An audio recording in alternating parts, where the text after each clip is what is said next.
Deus tem interesse na tua prosperidade. Diga amém. Amém. Deus criou um povo para que o seu próprio povo experimentasse abundância, prosperidade. Diga mais uma vez amém. Amém. Mas há uma verdade entre nós que nós não podemos nos esconder: nem todo mundo é próspero, nem todo mundo está experimentando prosperidade.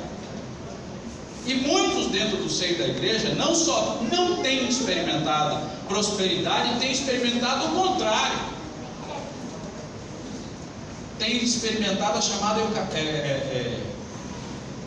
eu quis dizer uma palavra parecida com a igreja católica usa, eucaristia, mas não é isso. É um termo parecido com esse. Escassez? Não fica bem, o outro passa bem, o outro. Não, é uma música que fala sobre isso. Caristia não. É caristia. Eucaristia na verdade, é aquela comunhão simbólica que existe na Assembleia de Deus. Mas é caristia. O que é caristia? Necessidade. É verdade que muitos de nós vamos passar algumas necessidades. Existe propósito nisso. Mas a gente tem que aprender uma coisa, e já ensino desde já. A gente tem que passar pela prova, dando glória a Deus. Os irmãos já sabem, por isso que eu toco nesse assunto. Mas eu quero abrir aqui, sem delongas, vamos usar alguns textos da Bíblia para que a gente possa chegar ao texto que eu gostaria de trazer aos irmãos.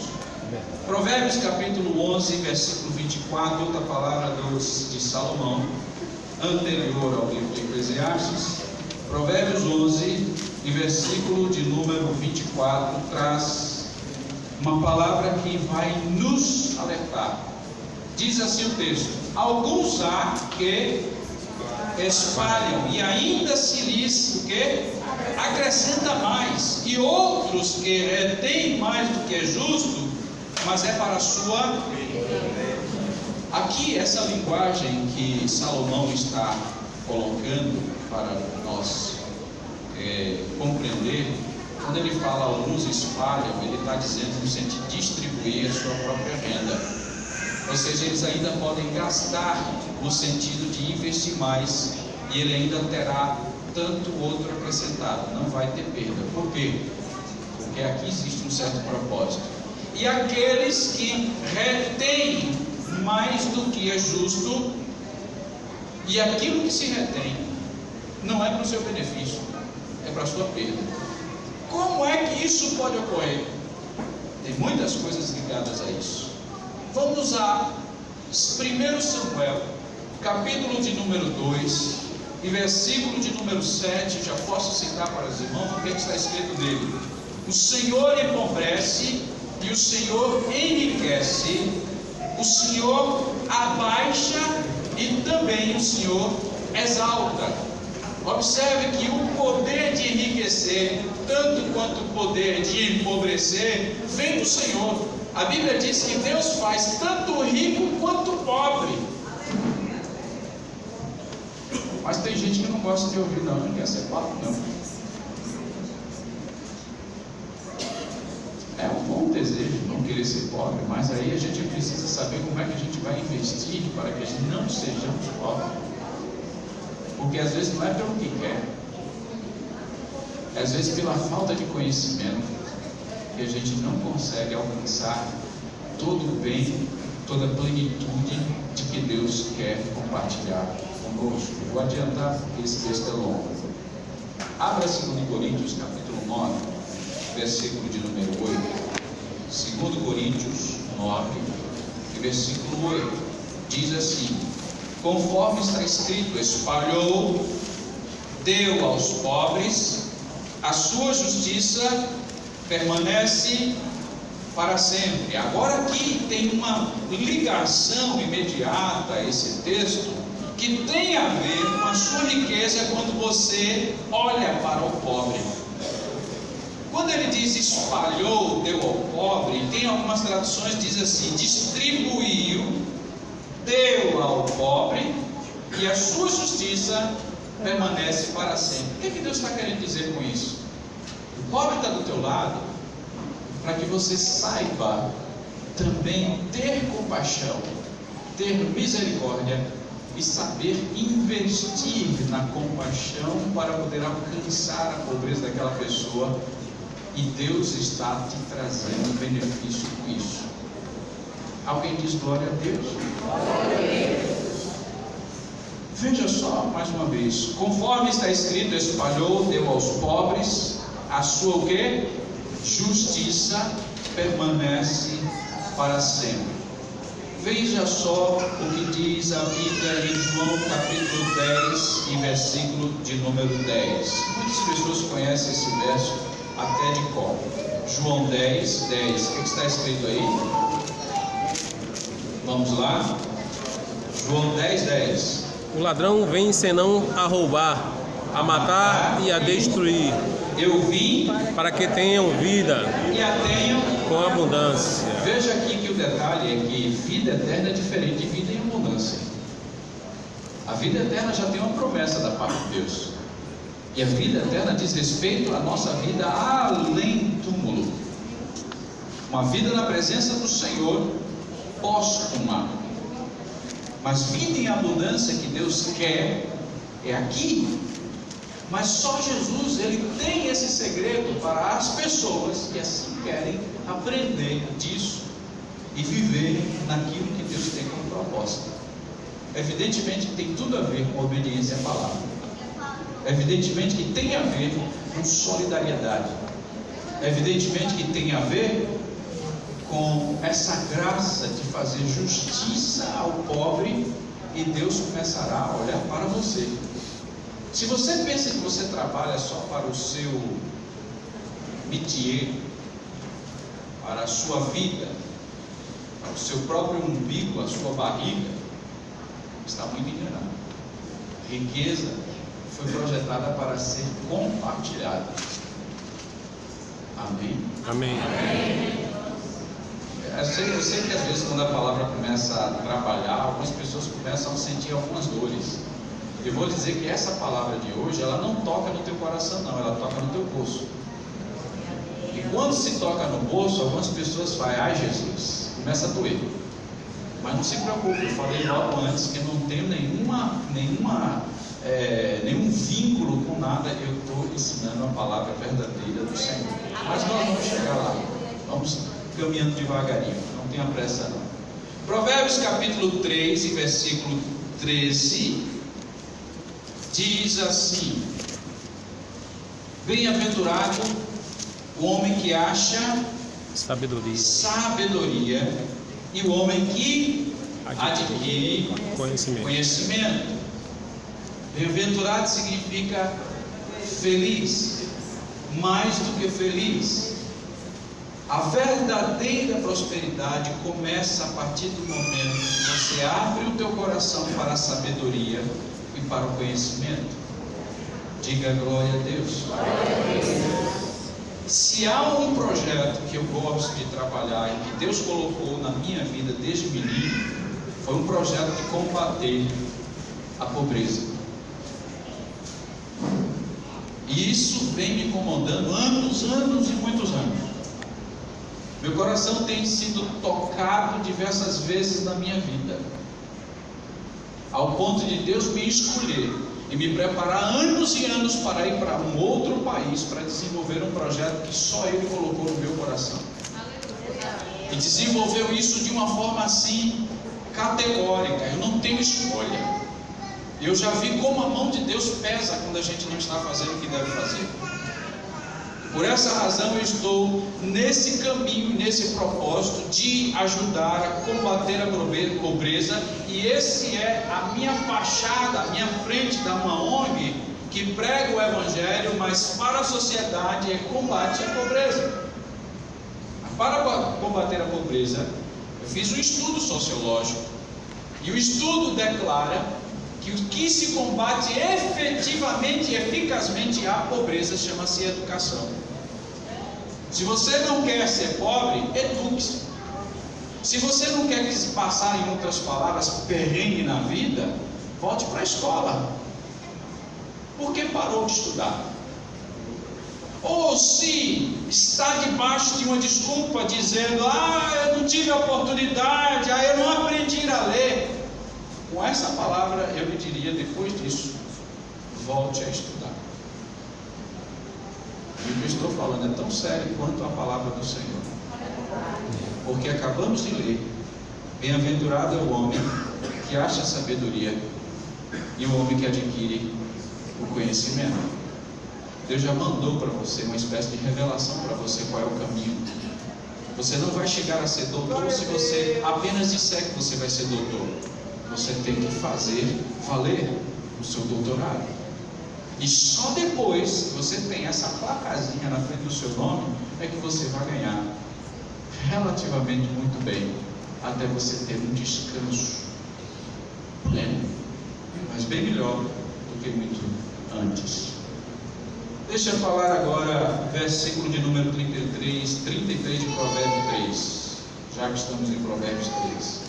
E diz aí, Provérbios 3, 33.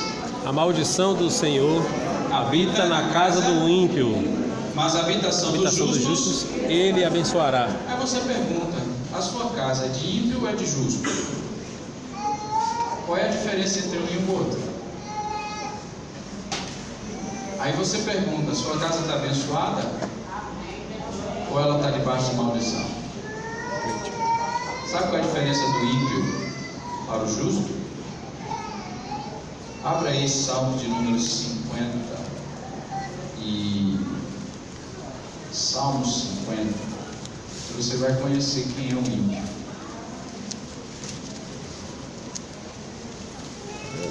Eu passo muito rápido. Versículo 16 em diante, diz assim: mas ao ímpio diz Deus. Deus fala com o ímpio, ou seja, o ímpio pode escutar a voz de Deus. Mas ao ímpio diz Deus: que tens tu que recitar os meus estatutos? O que é recitar, queridos? Não é proclamar? Não é anunciar? Vou colocar outra recitação da palavra. Recitar os meus estatutos, ele está falando sobre a minha palavra. O que adianta você recitar a minha palavra ou os meus estatutos? Porque Davi também usa essa palavra até para dizer os meus estatutos, os meus decretos, a tua palavra, Senhor. Ele usa como sinônimo essas três coisas.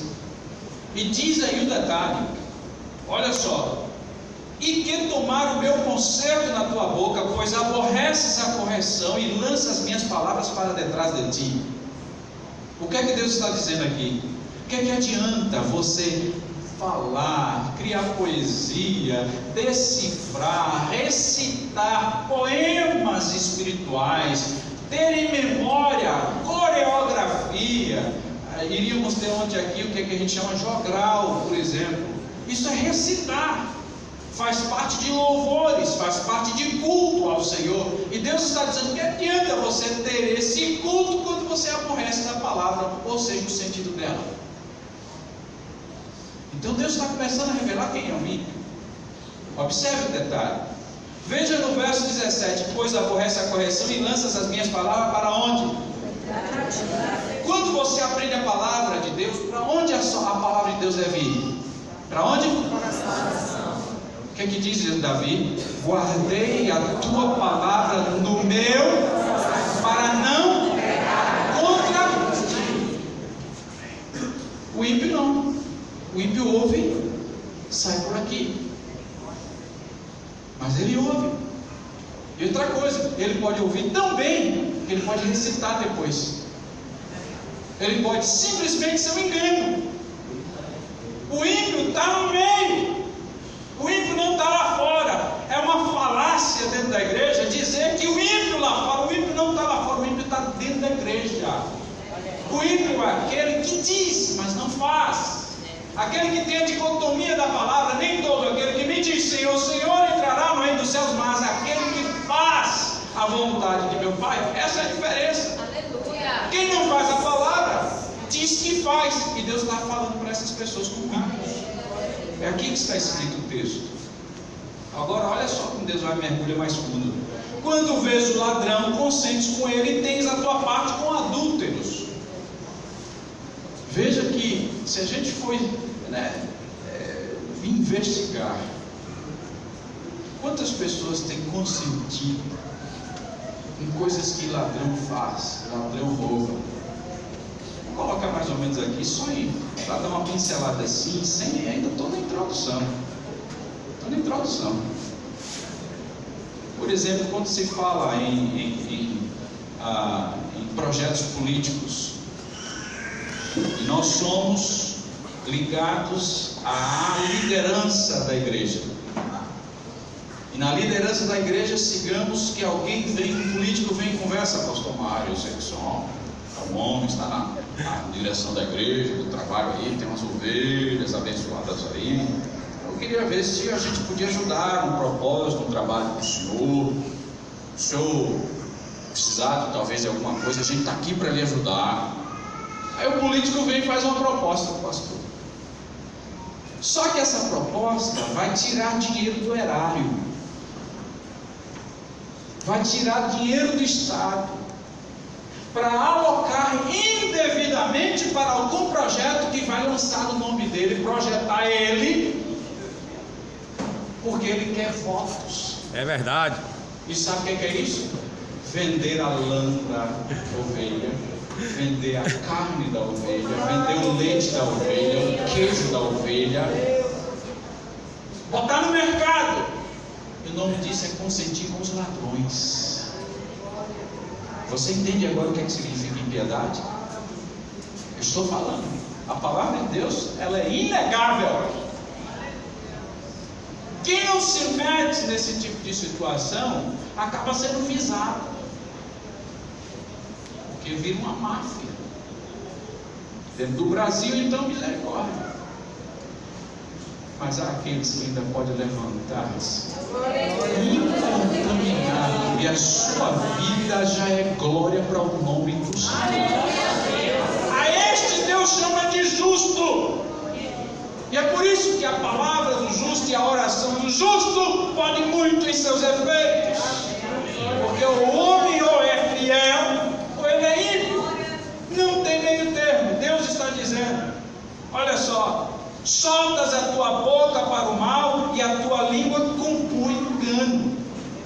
Meus irmãos, quando você se converteu, entregou teu coração para Jesus, para a palavra, morra por ela, mas não entregue a tua coroa, porque Satanás anda bramando ao derredor, rugindo como um leão, buscando a quem possa tragar. Hoje, para a corrupção, você não precisa correr atrás dela, não, ela já está vindo atrás de você, e você pensa que é bênção. Tem algumas pessoas, no contexto da impiedade, foi filmada, né? Ou recebeu a propina lá, e aí vem, vamos aqui fazer uma oração, irmão, porque isso aqui é bênção de Deus. Pega na mão e mete dentro das cuecas toda a propina. Foi visto isso nacionalmente. E ainda tem coragem de orar para Deus, para dizer graças a Deus por aquele dinheiro ilegal. É por isso que a Bíblia diz que na casa do ímpio há maldição, mas na casa do justo há bênção. Eu quero bênção na minha casa, eu quero bênção na tua casa. Sobre soltas a tua boca para o mal e a tua língua compõe o engano, assenta-se a falar contra teu irmão, falas mal contra o filho de tua mãe. Deixa aquele ali, ele não sabe a modernidade dos tempos hoje, tudo está assim, isso é comum, isso é bobagem. É assim, irmão. A Bíblia diz que o mesmo Deus de ontem é o mesmo Deus de hoje, é o mesmo Deus de eternamente. Deus não se deixa se consumir, nem se corromper, porque Deus é justo, Deus é perfeito. E o que se requer de cada dispenseiro é que eles sejam achados fiéis, que a palavra do Senhor assim manda falar. Assenta-se a falar contra o teu irmão, falar mal contra o filho de tua mãe. Aí Asaf, que escreveu esse salmo, diz assim: estas coisas tens feito e eu me calei. Sabe por que ele se calou? Olha só o que ele diz: pensavas que era como tu. Asaf foi aquele que teve um privilégio inusitado. Nem todo mundo teve o privilégio que Asaf teve. Ele era o guarda da arca do pacto do Senhor no governo de Davi, no reinado de Davi. Davi escolheu a dedos as pessoas que fizessem, e sabia que Asaf era homem justo. E Asaf está dizendo aqui: eu pensava que tu era como eu, ou seja, eu pensava que o teu louvor era sincero, eu pensava que você era um verdadeiro adorador, eu pensava que você estava sendo justo na palavra, obediente a ela. Por isso que eu fiquei estupefato, não teve palavra, me calei. Há coisas que fala, a gente fica calado, sim ou não? Quando você descobre que tal pessoa assim, assim, assim fez o que não devia ser feito, a vontade não é nem de calar, é de chorar. Vamos voltar ao texto. A maldição do Senhor habita na casa do perverso ou do ímpio, porém a morada dos justos Ele abençoa.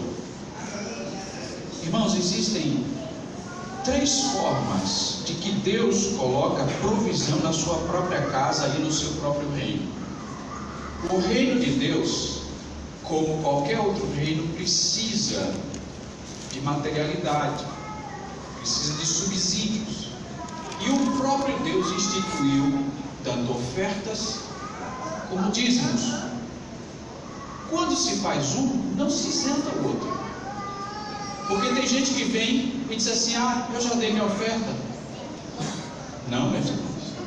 A oferta tem a sua proposta da parte de Deus, e ela é a parte do dízimo.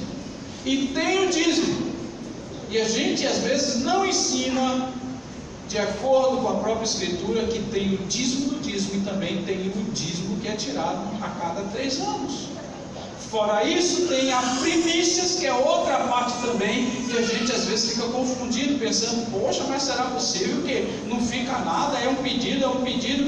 Eu sinto muito, mas são pessoas que já experimentaram algum tipo de ministério na sua vida, que infelizmente não tem essa graça de observar a palavra do Senhor, e tem um foco diferente do de Deus, cujo foco é aumentar o seu erário, cujo foco é aumentar o seu bolso e não o tesouro da casa do Senhor. Nós temos que estar acordados para isso, porque Deus também está olhando para quem é verdadeiro ofertante. A adoração não se restringe a tocar, a cantar, a falar, nem tampouco a recitar a palavra. A adoração também está na hora que a gente oferta a Deus. E Deus sente esta adoração quando Ele recebe.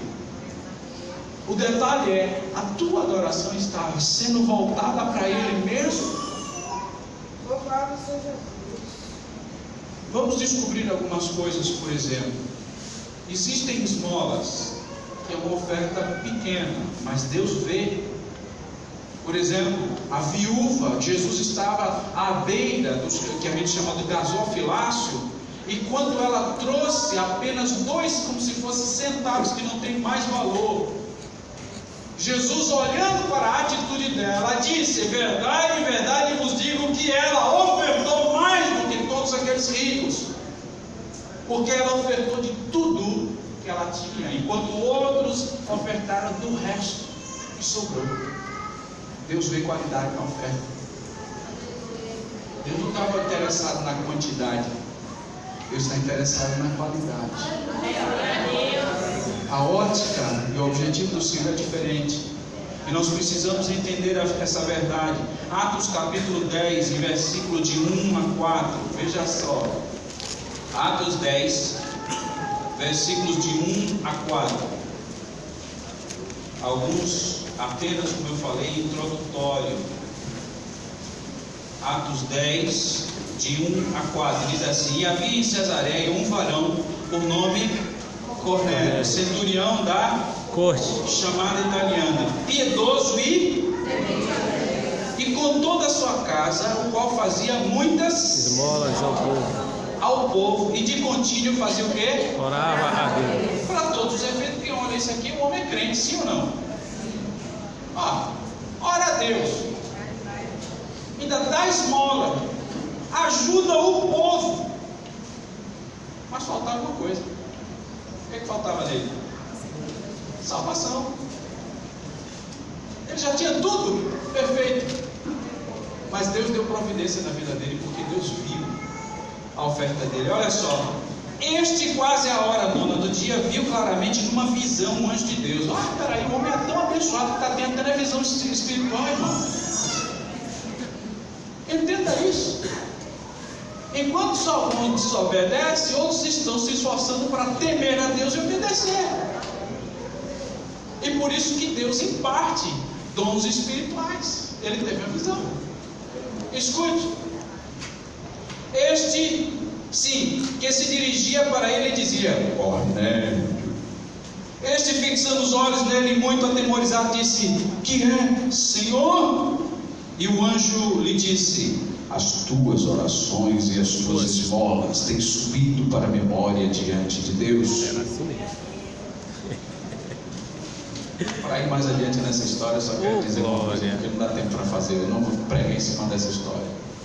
Mas eu quero dizer uma coisa, que Deus prepara Pedro, recebe uma visão de 4 lençóis. Ele fazia parte dos gentios, e Pedro só era para pregar para os judeus até o momento. Quando ele recebe a visão, ele entende que Deus abriu a porta para eu e você entrarmos na presença dele. Ele recebe a lição. A lição era: não chame imundo aquilo que Deus santificou. E ele vai, olha, tem 2 varões aí, segue com ele, não temas. Quando ele chega lá, aí ele diz: faz tantas horas que um varão, um anjo veio e falou, disse isso para mim, estamos aqui pronto para te ouvir. Tem a palavra de Deus, fala-nos, pois. Quando ele terminou de falar, pregou o evangelho, a família toda recebeu Jesus e ainda foi batizado no Espírito Santo. Glória a Deus. Cornélio. Meus irmãos, começou da esmolazinha que ele dá, e Deus veio a atitude. 2 Coríntios capítulo 9, versículo 7. Eu já tinha lido 8, agora a gente vai no versículo antes, o 7, e diz o texto. Quem viu aí pode ler. 2 Coríntios 9 e versículo 7. Cada um contribua segundo o que? No seu coração, não com tristeza ou por necessidade, porque Deus ama. Deus ama o quê? Então, que é a primeira regra aqui que a gente vai colocar: que toda a dádiva e oferta é voluntária. Deus não te exige coisa nenhuma. É o teu coração que propõe a fazer para Deus. E Deus não quer por constrangimento. Por isso que de vez em quando a gente ouve assim aos visitantes: vocês não se sintam constrangidos a ofertar no momento. Esta é uma responsabilidade dos membros da igreja, mas se quiserem voluntariamente, sintam-se livres para contribuir como assim desejar. Esse é o verdadeiro ensinamento. Tem gente que tem medo de falar isso. Pastor, você falou um negócio desse, algumas pessoas... Pois é, eu sei, mas o que eu estou querendo dizer num contexto bem geral. Tem pessoas e tem igrejas que têm medo de falar essa palavra, sabe por quê? Não, pastor, se eu falar um negócio desse assim, as pessoas vão acontecer, não vai trazer nenhum centavo. Estou dizendo que ocorre aqui, estou dizendo que ocorre em alguns outros lugares, estou dizendo que é uma realidade que está presente no corpo de Cristo, na igreja chamada hoje. Eu tenho participado de muitas igrejas, tenho visto e sei dos comentários. Então é uma coisa que eu estou falando com muito conhecimento. Mas eis a verdade: o sentimento tem que ser voluntário, porque Deus ama o que dá com alegria. Segura isso aí, em nome de Jesus. Veja Êxodos capítulo 25, versículo de 1 a 8. Êxodos 25, de 1 a 8. Olha, eu sugiro a vocês, quando você vier para o culto de doutrina, traga caderno e traga caneta. Êxodos 25, de 1 a 8. Anote, talvez eu dê para ler tudo. Vamos lá. Então falou o Senhor a Moisés, dizendo: fala aos filhos de Israel que me tragam uma oferta alçada. Quem foi que falou? Senhor Deus. Quem foi que falou? Deus. Para quem? Moisés. E Moisés deu o recado, então ele foi só vaso, né? Quem falou foi o Senhor. E o Senhor está mandando o quê? Que me tragam uma, o quê? Alçada de todo homem cujo coração se mover o quê? Dele tomareis a minha oferta alçada. Ele está falando para Moisés. Você vai pegar essa oferta, e esta oferta alçada que tomareis deles vai ser o quê? Ouro, prata, cobre, pano azul, púrpura, carmesim, vinho fino, pelo de cabra, pelo de carneiro, tinta vermelho, pelo de texugos e madeira de cetim, azeite para a luz, especiaria para o óleo da unção, especiaria para o incenso, pedra sardônica, pedras de engaste e éfode para o peitoral. E me farão o quê? Santuário. E habitarei No meio deles. Deus está dizendo aqui: para que eu possa habitar no seu meio, eu quero que você traga as ofertas para construir toda a infraestrutura para que eu possa habitar no teu meio. Isso vale, sabe para quê, meus irmãos? Para a infraestrutura da casa do Senhor. Oferta alçada é todo o lançamento, toda a meta alçada a se alcançar. Por exemplo, aquela meta para aquele momento era fazer o santuário. E Deus precisava de cada um trazendo a sua contribuição voluntária. Não, eu vou trazer ouro. Eu vou trazer pato. Não se preocupe. Olha, a pele de texuga é comigo. Voluntário. É assim que começa a ocorrer. Pastor, Diga. a alça calçada tem que ser maior que a outra. A gente vai chegar lá. Vai chegar lá. Salmos 96, versículo de número 8. Salmos 96, versículo 8. Está vendo quem está? Eu sei que tem gente que está com fome da palavra. Salmo 96, versículo 8. O que é que diz? Dai ao Senhor a glória devida ao seu nome e trazei o quê? E entrai nos seus Átrios. Os átrios é o local inicial da abertura. No templo, os átrios era quando, antes de chegar ao lugar santo, entra-se no átrio. Ou seja, são os portais. Isso pode ser colocado de uma maneira muito subjetiva, que hoje já não temos mais essa divisão do templo. Mas nós trazemos ainda ofertas ao Senhor. E qual é o propósito dessas ofertas? Para adorá-lo. Simplesmente isso. O próprio Deus diz assim: ninguém compareça à minha presença de mãos vazias. Está escrito na palavra do Senhor. Uma dessas palavras está em Levítico, outras também em Êxodo, Deuteronômio, e assim vai. Ou seja, como eu falei, eu só quis pegar um ponto de introdução para trazer para os irmãos alguma coisa para poder tratar sobre determinado assunto. Veja quais são os objetivos das ofertas. Aí não dá para realmente entrar nos detalhes, porque a oferta tem pela saúde. Se tivesse um filho, tinha que oferecer oferta pelo filho. Se tivesse uma primícia, a colheita da primícia trazia as ofertas pelas primícias. Se tivesse uma benevolência da parte de Deus, uma oferta pela benevolência da parte do Senhor. Se você tivesse alguma coisa que Deus fizesse, ações de graças, oferta por ações de graças. Você percebe que isso está a parte do dízimo. O que eu ainda não falei para os irmãos? Vamos ver, por exemplo, Mateus capítulo 6, versículo 33, muita gente sabe de cor. Mas buscai em primeiro lugar e as demais coisas vos serão acrescentadas. Antes de você fazer qualquer outra coisa, até o seu próprio gasto, pense em primazia, em prioridade, primordialmente. Tudo que está em primeiro lugar pertence a Deus. Sabe o que significa isso? Que na hora de você ofertar, você não vem pegar o dinheiro embolado que está lá no fundo da carteira para poder trazer para o Senhor. É a melhor nota que você traz. É a mais limpa. Talvez a de maior valor, se você tiver como proposta fazer. O que Deus está dizendo que isso é um resultado da tua adoração.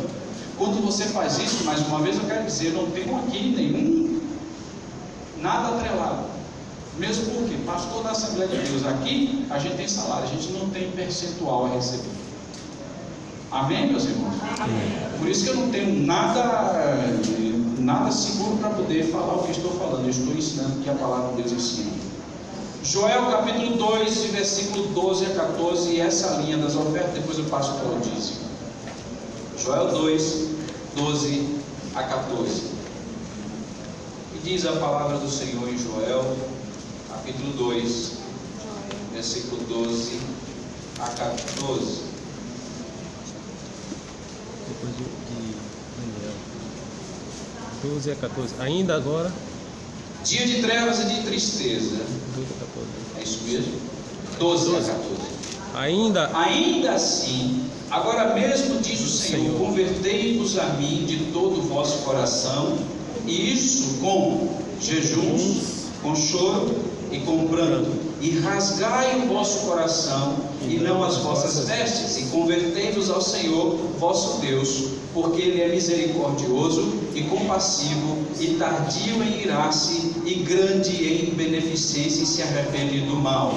Quem sabe se o Senhor se voltará e se arrependerá e deixará após si uma bênção em oferta de manjar e libação para o Senhor vosso Deus. O que é que Deus está querendo dizer aqui? Que uma das provas da sua conversão, uma das provas de você estar abrindo o seu coração plenamente para o Senhor, diz respeito também com a oferta que você faz, que é voluntária, para adorá-lo. E isso é uma resposta comum no nosso meio. Só que eu ainda, como eu falei para os irmãos, eu não falei que a oferta é a parte que te prospera. O dízimo que nós vamos entrar agora é a lei, é a nossa obrigação, é como se fosse um imposto. A oferta, aí daqui a pouco eu vou chegar na resposta que a irmã pensa, se a oferta tem que ser maior do que o dízimo ou não. Eu acho que já respondi pelos textos que já está implícito. Se é voluntário, é você que pede, é você que diz, é você que determina. Eu já vi algum tipo de ensinamento que a pessoa diz que a oferta tem que ser maior do que o dízimo. Não tem que ser não, a palavra de Deus diz que é voluntária. Amém? Amém. Agora, no entanto, se você tiver uma prova que você quer fazer com Deus, e você tem condições de fazer, olha só, não é por constrangimento, porque Deus abençoa quem dá com alegria. Qual é a alegria que você vai ter no coração se você passar necessidade e um aperto? As pessoas que querem fazer prova do Senhor fazem com muita consciência, e Deus abençoa. Esse é o ponto. A prova pode ser a mesma coisa? Sim, pode ser. Eu vou dar não vou fechar esse ensinamento aqui, simplesmente dar alguma experiência que os irmãos vão ser edificados nisso daqui. Mas agora com isso eu quero dizer uma coisa. 1 Crônicas 29, versículo 9. Agora eu vou pegar os obreiros. 1 Crônicas 29, versículo 9. Diz o que? E o povo se alegrou do que deram voluntariamente, porque com o coração perfeito, voluntariamente deram ao Senhor, e também o rei Davi se alegrou com grande alegria. Você sabe de quem que está falando aqui? Dos líderes. Os líderes não estão isentos de contribuir nem de dar. Os líderes devem participar. Toda vez que eu dou uma mensagem dessa, meus irmãos, começa uma nova lei. Eu sendo pastor de um lugar, sabe qual é a lei? Estão todos os diáconos aí? Estão todos? Se não estão todos, passe o recado. Sabe qual é o recado? Quando os irmãos for começar a retirar os dízimos e as ofertas, passe em primeiro lugar no púlpito. Alguém diz amém? Amém. Por quê? Porque nós temos que dar exemplo. Nós temos que dar exemplo. E quando fazemos, o povo vê e o povo se alegra. Foi isso que o texto estava dizendo. Porque viram os seus líderes fazendo voluntariamente. O próprio Davi fez. Então a gente tem que entender que tem que começar primeiro em um lugar. Aí tem um obreiro que vai começar logo aqui, porque eu sei que tem irmãos que estão observando isso tudo. Agora, meus irmãos, nem sempre, todos os dias, vai ter alguma coisa para poder ofertar. Tem que levar em consideração isso, porque o dízimo às vezes é uma vez por mês, né? Mas sempre que está nos dízimos e ofertas, tem que passar primeiro com os obreiros para ser trazido. Agora abra na palavra mais temerosa que tem da sua Bíblia, Malaquias, capítulo de número 3. Malaquias, capítulo de número 3.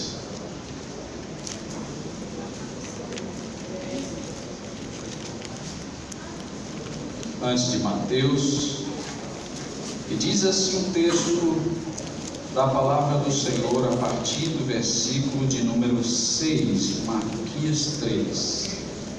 Diz assim: porque eu quem? O Senhor. Não mudo. Por isso vós, ó filho de Jacó, não sois o quê? Consumido. Muito bem. Desde os dias de vossos pais vos desviastes dos meus Estatutos. e não os guardastes. Aí Deus diz: tornai-vos para mim, e eu tornarei para vós. Diz quem? O Senhor dos Exércitos. Mas vós dizeis: em que havemos de tornar? Roubará o homem a Deus? Todavia vós me roubais e dizeis: em que te roubamos? Nos dízimos e nas ofertas alçadas. Com maldição sois amaldiçoados, porque me roubais a mim, vós, toda a nação. Trazei todos os dízimos. Observe que dízimos aqui está no plural, portanto não é um tipo só. Trazei todos os dízimos aonde? A Casa do tesouro. Está escrito aqui na casa do pastor? Está escrito aqui na casa da convenção? Na casa do missionário? No ministério? Está trazendo para onde? E o que é a casa do Senhor? Casa do tesouro, a casa do... A igreja. E o detalhe diz assim: Para que haja para que haja o quê? mantimento Aonde? na minha casa. Quem está dizendo minha? Minha casa. E depois fazer o quê? Vai fazer prova do pastor? Do tesoureiro? Do contador? Dos obreiros? Não, Vai fazer prova de Marijaba, Zé? não. Lá ele. Se eu não vos abrir o quê? Da tesouraria? Do banco? Da lotérica? Deus vai abrir as janelas do céu sobre a tua vida. Porque está escrito aqui a palavra plena do Senhor na nossa vida. Veja só: e eu não derramar sobre vós uma bênção tal que dela vos venha o quê? A maior abastança. Não fica só isso não. E por causa de vós, diz o Senhor o quê? Repreenderei. Quem vai repreender? É pastor Marijaba? São os obreiros? É a tesouraria da igreja? Não é ele. Não temos poder para isso. Quem repreende é o Senhor. Ele vai repreender quem e o que? Ele vai repreender o que? O devorador, para que não vos consuma o fruto da terra e a vide no campo não vos será estéril, diz o Senhor dos Exércitos. Sabe o que Deus está dizendo? Que mesmo que você for para lugar árido, Deus vai manter a tua vegetação, os teus frutos, a tua lavoura vai ter. Deus está falando, é Ele que está dizendo. Então faça a prova dele. Aleluia. Veja só: e todas as nações, verso 12, vos chamarão de quê? Porque vós sereis o quê? Uma terra deleitosa, diz o Senhor dos Exércitos. Vou encerrar trazendo para os irmãos o seguinte testemunho. Quando diz o texto, fazei prova de mim, algumas pessoas ficam dizendo que o dízimo foi quebrado como se fosse fazendo parte daquelas cerimônias, dos cultos cerimoniais que havia sido cravado na cruz. Engano. Porque o Jesus reiterou: quando tem uma palavra que ele fala no Novo Testamento dizendo: vós, principalmente esses fariseus hipócritas, que dão o dízimo da hortelã, do cominho, e ele diz: fazeis essas coisas como se tivesse sem sentimento, sem sentir. Qual é o fundamento? Sem deixar de fazer estas. O que é que Jesus estava dizendo? Mantenha. Então o Novo Testamento prossegue. E aí, mesmo que você tivesse dúvida a respeito disso, Deus deu uma prova para cada um individual. Sabe qual é? Fazei prova de mim, diz o Senhor dos Exércitos. Você está em dúvida? Faça a prova de Deus. Mas faça uma coisa: comece a ser fiel a Ele, separe o que é dele, porque Deus é o maior pagador da face da terra. Ele te paga 90%. Quem já viveu de comissão pensa que 10, 15% é alguma coisa? Viva com 90%, porque 10% é dele, não é teu. Então o dízimo não se dá, o dízimo se devolve, porque é dele. Minha é a prata, meu é o ouro, diz o Senhor dos Exércitos, lá no Salmo de número 24. Tudo é meu, a terra e a sua plenitude pertence ao Senhor. Os homens que vivem nela, e todas as riquezas é provida pela paz de Deus. Você não tem nada. Agora você quer ter alguma coisa? Aprenda a ser fiel, porque a Bíblia diz: fostes fiel no pouco, no muito eu te colocarei. Baseado nessa palavra, eu quero contar uma história para você. História de um pescador, um homem pobre, mas que recebeu uma palavra como essa, entendeu o que estava escrito na Bíblia e começou a fazer prova do Senhor, dizendo: Senhor, tu sabes que eu sou pobre, mas eu creio nessa palavra e eu quero aprender a fazer prova de ti. Tu pode me revelar o teu sentimento? Eu quero saber se isso é uma verdade. Eu quero colocar isso em prática na minha vida. Senhor, eu vou tirar os 10% sem poder, mas eu vou fazer isso como manda a palavra, uma primícia. A primeira coisa de entregar, está aqui separado. E ele sentia no coração um consolo, uma paz. A Bíblia diz: seja a paz do Senhor como os vossos árbitros em vossos corações. Sabe o que é isso? Quando você não está em paz, significa que Deus não está aprovando o que você está fazendo. Mas quando você recebe paz, é um sinal de que você está na direção correta. E ele começou a entregar o dízimo e receber paz. Entregar o dízimo, recebendo paz. E aí, olha dele. Ele disse: Deus tem me abençoado. Eu estou indo agora para um mar, que entre os pescadores dizia mar sem peixe. Mas ele lançava a rede e sempre vinha peixe na rede dele. Deus prevaleceu com sua fidelidade e ele teve o pão da sua casa. Mas foi o suficiente para ele poder provar a Deus. Eu disse: Senhor, eu sei que essa palavra não é plena, porque o dízimo é apenas a lei. E eu entendi que nós roubamos o Senhor não somente no dízimo, diz a palavra dízimos e ofertas. Então eu quero também dar ao Senhor. Permita-me, Senhor, que eu traga uma porcentagem, não é outro dízimo, mas que eu traga uma porcentagem para oferecer graciosamente, porque eu quero provar que o Senhor é fiel. E Deus aceitou nisso, e ele começou: Senhor, eu quero dar 5% acima do dízimo. O Senhor aceita? Amém. Meus irmãos, ele saiu de uma pescaria para um frigorífico. E ele começou a pedir: Deus, eu tenho visto a tua fidelidade. Pai eterno, eu sei que o Senhor é bom. Me permita fazer mais um desafio. Eu quero dar ao Senhor os 10%, devolvendo os seus 10%, mas eu vou te dar uma oferta de mais 10%. Ele estava dando para quanto para Deus? 20%. No total 20%. Na verdade, o dízimo sempre é dízimo. Se você chegar com 9% não é dízimo. Se você chegar com 11% é o dízimo mais 1% de oferta. E outra coisa, dízimo não se administra, é do Senhor. Ponto final. Não vem dizer: eu fui dar um dízimo para uma campanha que foi gerada. Não meta na mão nas coisas que é do Senhor. Deus te pesa a mão. Olha o que ele falou para a nação inteira: vós por isso sois amaldiçoados. Vós, a nação, não era a nação escolhida de Deus, não tinha uma promessa de abençoar a sua própria nação. O próprio Deus bota na cara deles dizendo: sois amaldiçoados, porque a mim me roubais. Aí ele vai e faz. Entrega ao Senhor 10 mais 10. E ele sai de um frigorífico para 2 frigoríficos. 2 frigoríficos para 4. 4 para 8. 8, 16, e Deus dobrando, porque ele dobrou com o Senhor.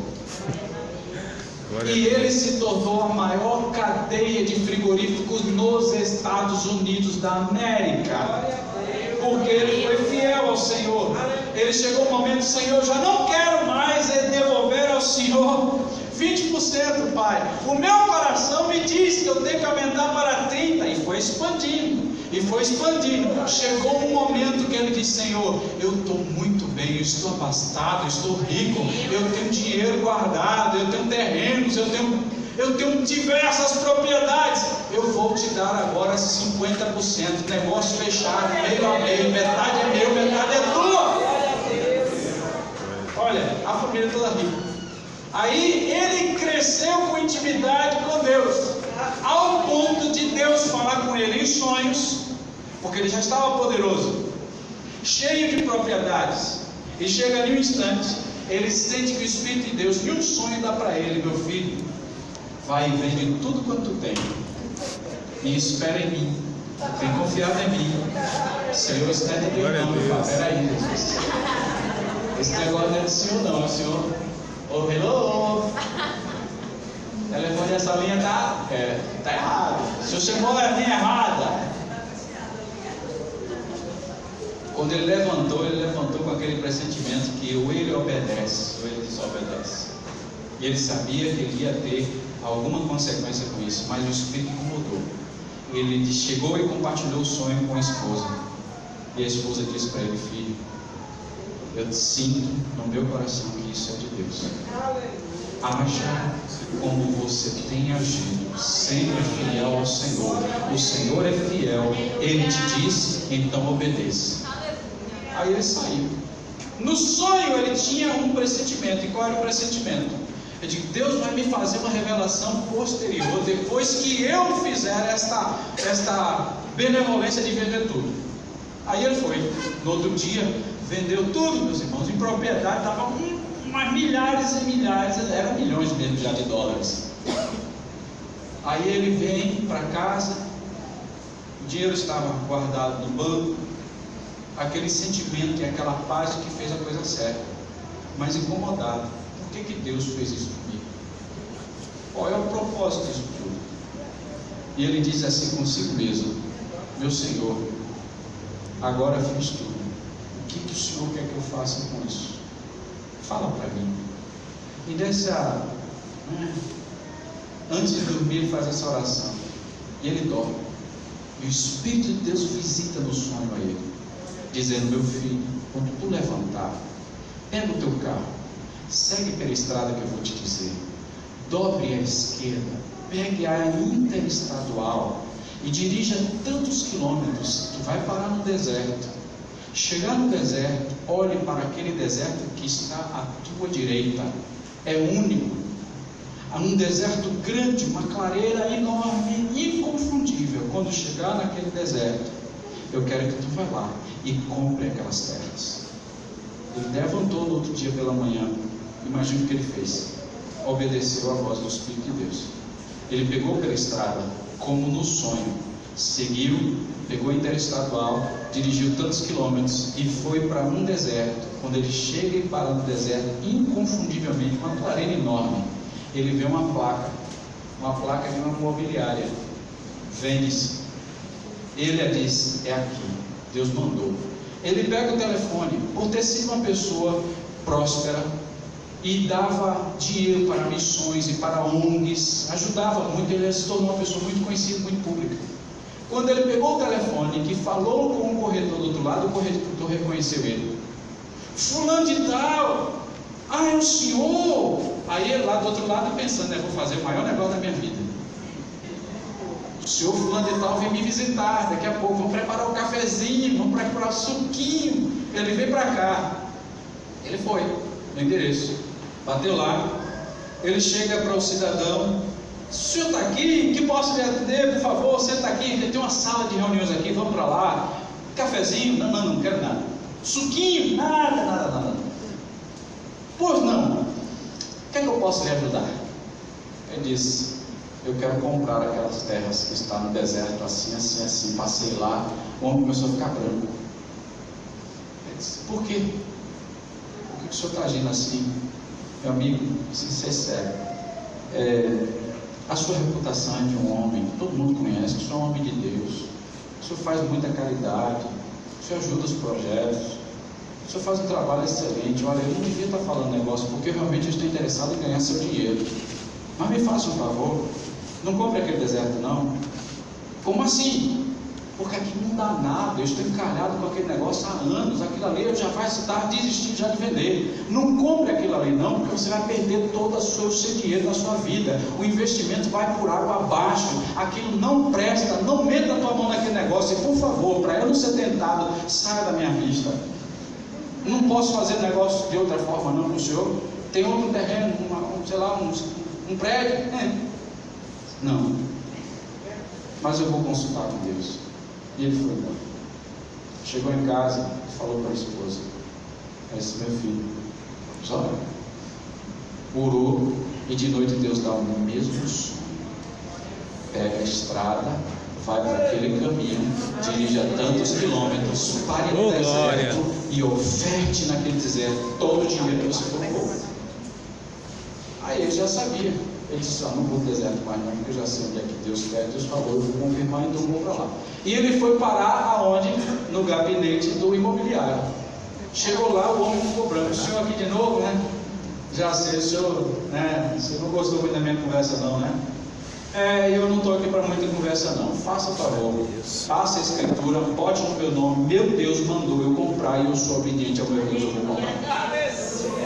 Ele imediatamente assinou os papéis, foi lá. Eu sinto muito pelo senhor, eu estou nervoso aqui, eu sei que eu estou feliz, mas por favor, fique à vontade.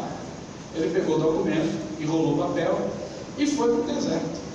Quando ele chega lá, começou a andar. Meu Deus, eu estou te agradecendo por esse pedaço de terra enorme. Começou a andar por aquele pedaço de terra. Foi andando. Daqui a pouco já está o sol quente, pelando, ele encontra uma gruta. Aí ele entra na gruta para pegar um pouquinho de sombra. Aí ele senta assim um pouquinho. E em uma pedra ele tropeça e cai. Que ele mete a mão e pega num negócio viscoso. Pegou o lenço.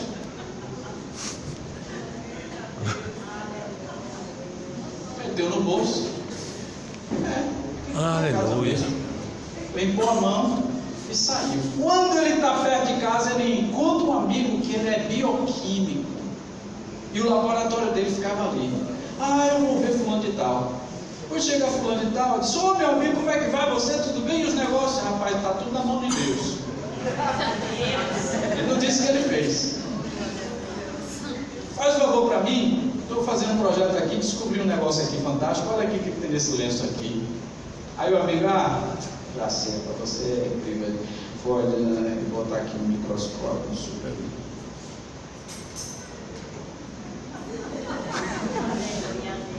E olhava. Daqui a pouco um começou a suar. Pegou, botou no centrifugador. Depois foi lá e calculou a matéria, a massa, não sei o que. Onde foi que o senhor encontrou esse negócio? Fala para mim qual é o problema. Isso aqui é algum investimento que o senhor está fazendo? Né? Meu amigo, você está rico, isso é petróleo.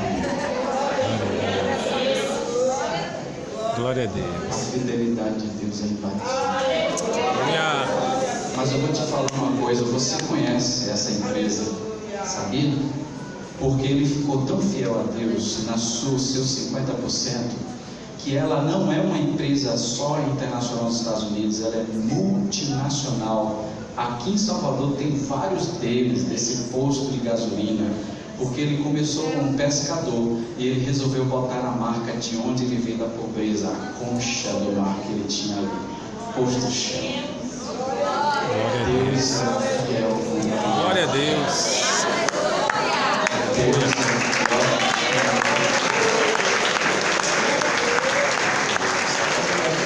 Põe a Deus à prova.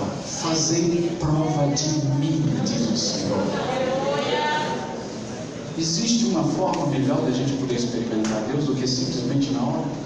Agora se coloque de pé em nome de Jesus. Nós vamos ofertar a Deus nossos dízimos e as nossas ofertas, e faça isso com sentimento de fidelidade a Deus.